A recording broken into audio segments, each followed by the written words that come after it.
The best way to get better at programming is to practice.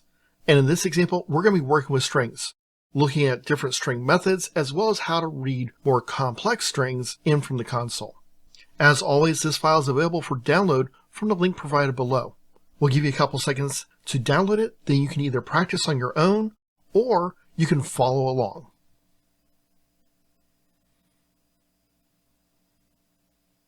Alright, so let's get started.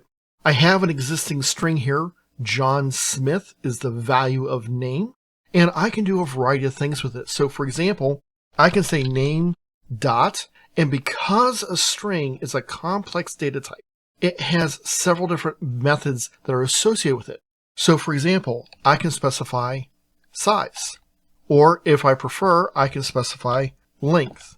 And both length and size are going to tell me how big my string is, how many characters are there. You notice I have others, and I can kind of scroll through these and see what these all are. But for example, I might want to have at. And at lets me get an individual character at a specific location in my string. I can also append characters to a string, clear out my string, and even compare my string with other strings. So there's a lot of different things I can do, and I can scroll down through these just to see what some other options are if I want to.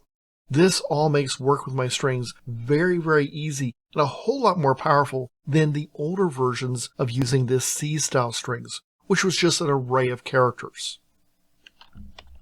Now, one of the things I can do is I can read in a value of a string. So I'm going to give myself real quick a printout.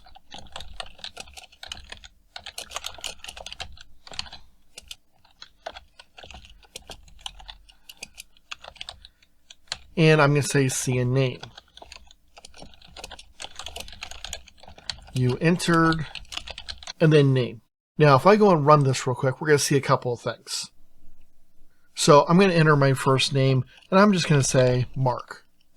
Notice it came back and said, hey, you entered Mark. That's great. But if I come in here and say Mark Jones as an example, notice it still says I entered Mark. Well, you might think, well, maybe it's just remembering what I put in there before. So let's give it a different name. Nicole Smith. Notice it, once again, it got Nicole, but it's not reading Smith. You might ask yourself, well, why is that? Well, the cin operator reads until it gets to a white space character. The white space character can be things like tabs, spaces, carriage returns, etc.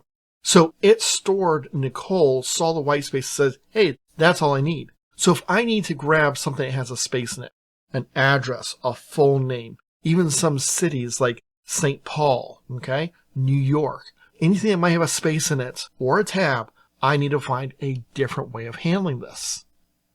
So how am I going to do that? Well, I'm going to use a special function. That function is called getline. Now, in order to read in a whole line, I need to include one more library. So I'm going to come up here and say pound include, and I'm going to include string.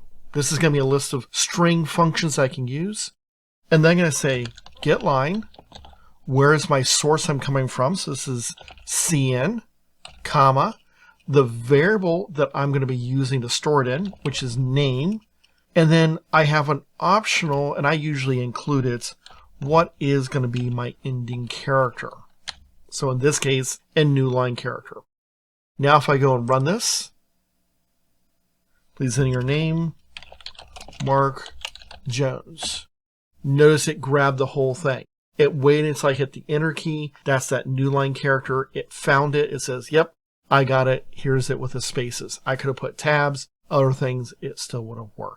So it's just a nice little function that you sometimes have to include in order to work with to be able to get full strings from your console.